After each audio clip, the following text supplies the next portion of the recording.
Hey everybody, this is MadPanda Games here, and today we're going to be tackling Gehennam. Now, as I last said at the ending of Chapter 3, they actually transformed Gehennam into an interactive fiction novel, and the prologue has just been released, and so it's called Beginnings. So let's get started, guys. Okay, enter your name. Let's go back with Panda. Yes, Panda is my name. Okay, preferred pronouns. That is her cake. She likes cake. I do like cake. Look at her. That cake is hers. Yep, these are my pronouns. And so who would I like to be? There's an Imperial Najid. Your home is in the Silver Quarter of the Imperial City. Your family is well established and you have inherited various plots of land within the Empire. Many nobility have magical abilities. You are one of them. Then there's Olivius Najid. The majority of your life has been spent in the steppes of Olivius. You were raised in an orphanage among the other children. You learned to be proficient at hunting and trapping. At a young age, you showed signs of magic, which you did your best to hide. Then there's a nomadic Lota. As a Lota, you traveled the Badlands with your mother like many other Lota families. You sold wares and other knickknacks at various villages, making a living from the profits. And then there's the Menth Redam. Part of a prestige, let's go with prestige, family of oracles. You spend your childhood practicing to take up the mantle that your predecessors upheld. So I can be a nobility, I can be an orphan, I could be a nomad, or I can be an oracle. That kind of seems cool. I think this is what I chose last time, so I'll be a Redam. Okay.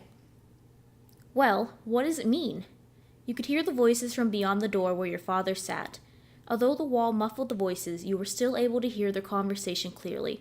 An individual came for guidance, for healing, or whatever your fathers did.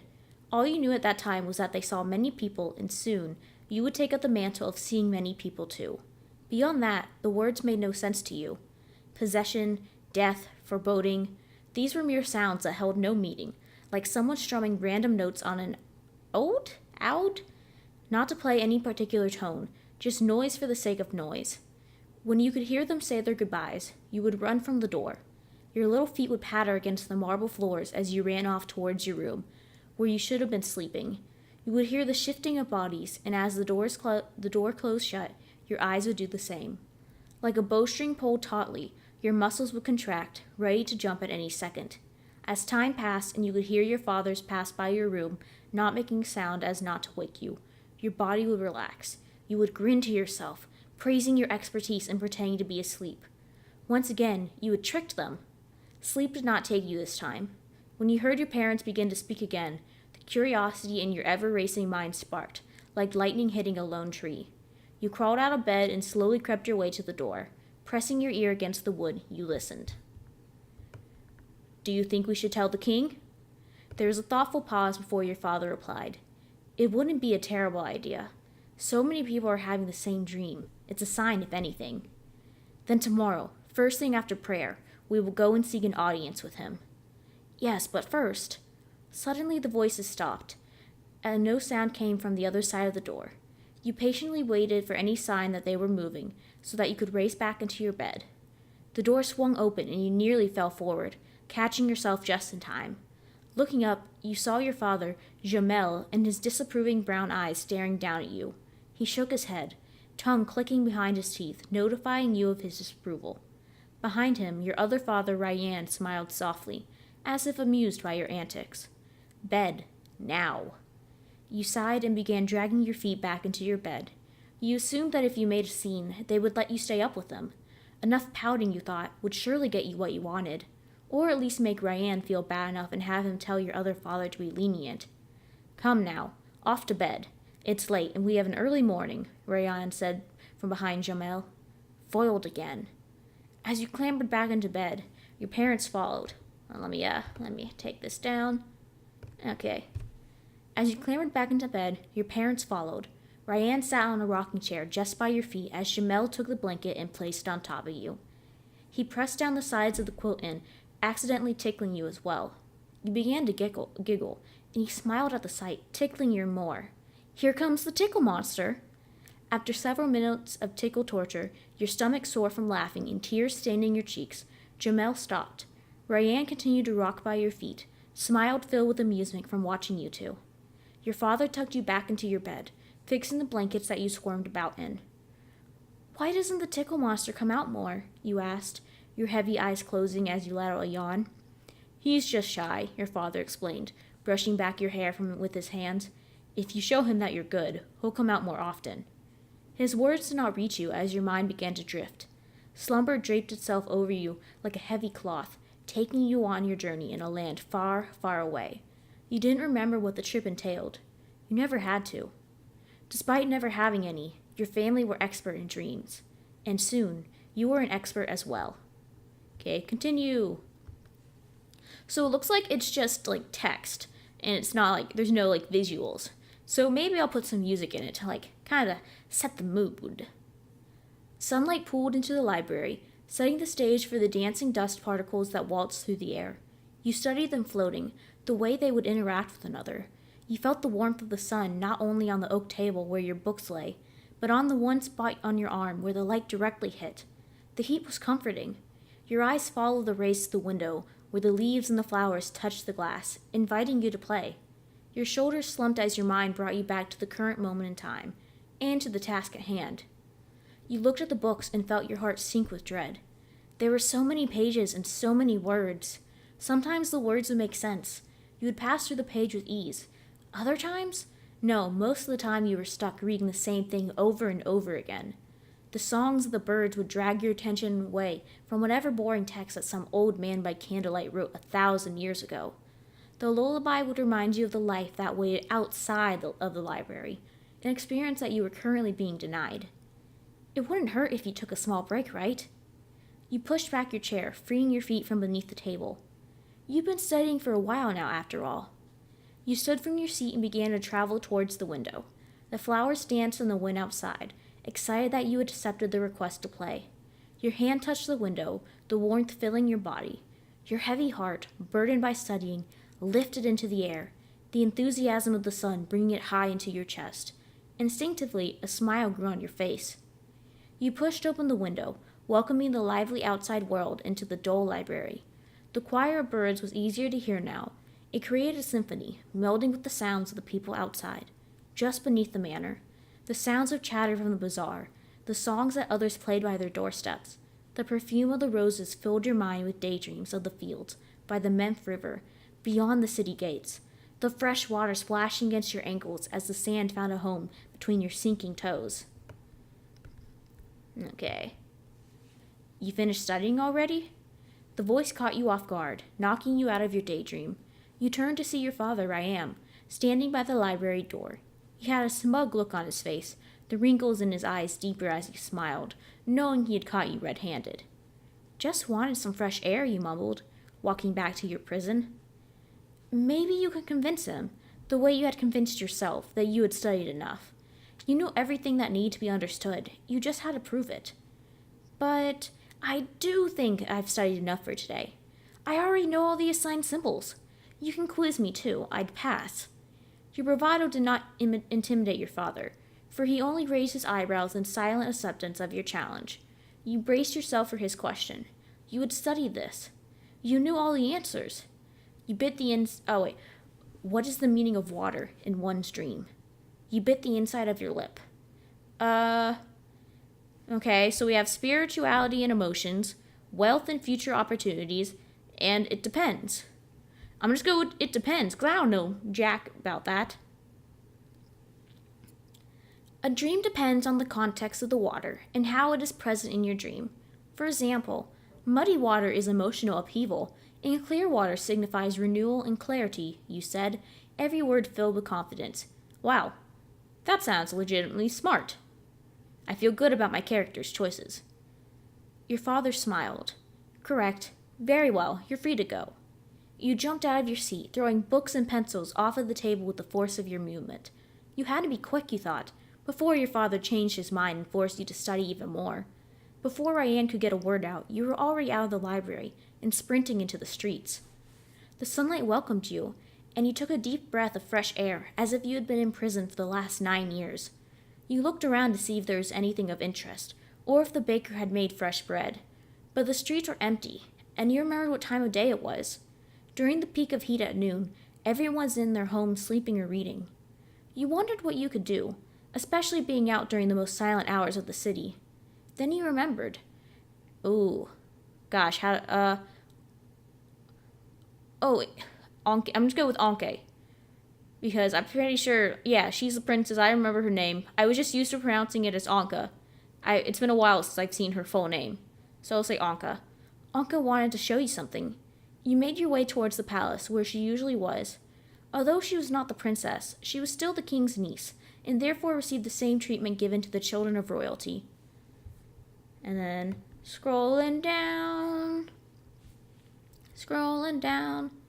There you go. The walk was peaceful, but all too quiet. You could feel the restlessness build in your muscles as you walked, eventually forcing yourself into a sprint just to get the pent-up energy out of your system. As you approached the palace, you wandered to Anka's window, where she usually met you. Lo and behold, she was already climbing out of the window. One leg dangled outside, the other in her room. You assumed her fathers had also tasked her with studying, but unlike you, Anka tended to run away from her duties without a smidgen of guilt. I already know everything, she told you one day, while you hid in the fields outside the city from her parents. You watched her slowly bring herself out of her room, but she stopped short when she saw you. Hello, Panda, she called, waving to you. That was a mistake, since her hand was the thing balancing her on the windowsill. You watched, as if in slow motion, as Anka lost her balance. Her arms waved in the air, eyes wide, reaching out to anything she could grab onto as she fell backwards. Her fingers brushed the vines framing the window, and she began her descent downwards. Not knowing what to do, you ran up to where you assumed she would fall, but a bush of roses and flowers blocked your way. Helplessly, you watched Anka fall into the bushes, leaves and petals scattering everywhere. You frantically pushed back the bushes to see if she was okay, and thankfully she was. Anka was laying on her back, groaning and covered in petals and twigs. After a moment, though, she began to giggle. That was fun, she exclaimed, pulling herself off the ground. The two of you walked out of the bushes. Anka's cornrows were filled with an assortment of twigs, leaves, and flowers. Her face was slightly bruised and cut from the impact, but she didn't seem to mind. You wandered to your usual spot, in the fields, outside the city by the Memph River. Okay. I think I want to learn how to fly, Anka said, as he removed the twigs from her braids. It was so much fun. It seemed that she was completely okay with the pain of hitting the ground with such force. She wanted to experience the thrill of it again. How will you fly? Grow wings? She laughed and shook her head, some of the leaves falling out of her snow-white hair. No, silly. I heard Najids use simuris to fly, like the huma birds in the forest, except they're pets. Do you think you could tame a huma bird? You played with the thought. Huma birds were rare, as extravagant as they were beautiful. They were a symbol of good luck and fortune to the Redom people. They said if the huma bird sat above you, then it meant you would have a successful life. You didn't answer Anka's question, but both of you daydreamed about what it would be like to own a huma bird. The day continued, and the sun began to set, and finally you were able to remove all the leaves from Anka's hair. She patted down her braids and sighed, her face still scratched up by the descent. The crescent moon birthmark remained as it was, unscathed. It was a sign of her royal blood, a symbol of the bond between the stars and the moon of Mohan and the tears of Azam.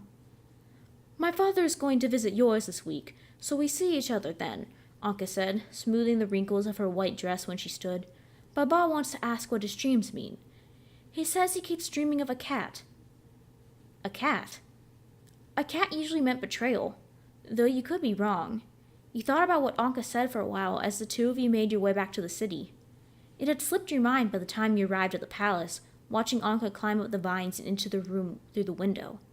When you got home, you saw your father sitting in the courtyard. Jamel was reading, and Ryan's head was tilted back, snoring as he slept in the passing sun's warmth. You suddenly remembered what Anka said about her father and the cat. Baba, dreams of cats mean betrayal, right? Jamal looked up from his book. Why do you ask? You shrugged. Anka told me Prince Yusuf was dreaming of cats. And then scrolling down. His brows knitted together with worry, and he looked away from you, then to Ryan, who was still fast asleep. He returned his attention to you. Yes, it does. Bum, bum, bum! Your parents were oracles for a reason, and the dreams of royalty were always prone to come true. A year after Prince Yusuf visited your parents, The prophecy from his dream came true. King Sukat, Yusef's brother, betrayed the Radam and left the kingdom to fend for itself. He joined the warrior queen Ifrita in her crusade to unite Gehennam. This betrayal left a bitter taste in the mouths of the Radam, who watched the king that once protected them stab a dagger in their backs. Prince Yusef took up the mantle of king, and together with his husband and wazir, Brahim, they created an impenetrable jungle around the city. It protected the people and hid them away from the outside world. But it did not come without sacrifice. Much of the city was abandoned, and everyone lives within a small sector of the once large and bustling city. The jungle slowly took over the remnants of the city you once knew. The fields where you and Anka would sit are now gone, consumed by vines and trees that reach for the heavens. Anka is under a careful watch now. Her previous antics were put to rest as Yusef gave her more and more responsibilities. She will be the ruler when he passes, and he wants to make sure she is completely ready, that she won't be thrust into the role like he was, unprepared, fresh-eyed, and hopeful of the world. Although her fathers had become stricter, it's only made Anka more stubborn. You often saw her rowing the streets with a chador hiding her hair and masking the crescent moon on her face, dragging you off on adventures that she dreamt up in her library. For a brief time, you were the official oracle of the Radam, and you rarely had time to entertain the new princess with fresh antics. You spent your days in an office, the scent of frankincense perfuming the air around you in a calming manner. People would ask you of your dreams, their fears coming to life, the gods speaking to them, and you gave them meaning. Sometimes you reassured them, sometimes you had to be the bearer of bad news. Your title of oracle didn't last long, however, as you began to have odd dreams yourself. It is a rare occurrence, since oracles don't dream. Though your family historically walked the realm of concepts, they never had any of your own. Suddenly, they appeared out of nowhere, and when you asked your fathers, they too were perplexed. They removed you from oracle position, wondering if it was the stress that suddenly caused it. Their dreams persistent. You brought it up to Anka, who seemed to be a favor of the stars and fortune, to see if she knew anything. This wasn't the best idea, as the princess always has a few tricks up her sleeves. She told you of her uncle, Sukut, who was a dreamwalker, a magister specialized in the realm of the unknown. Anka said to you that if anyone can heal you, it would be him. She suggested that the two of you go to the imperial city to seek him out. "Would have any of my plans turned out badly?" she asked, her finger tracing lines in the water of the bazaar's fountain. "That time you smuggled a submergent to the palace," he replied.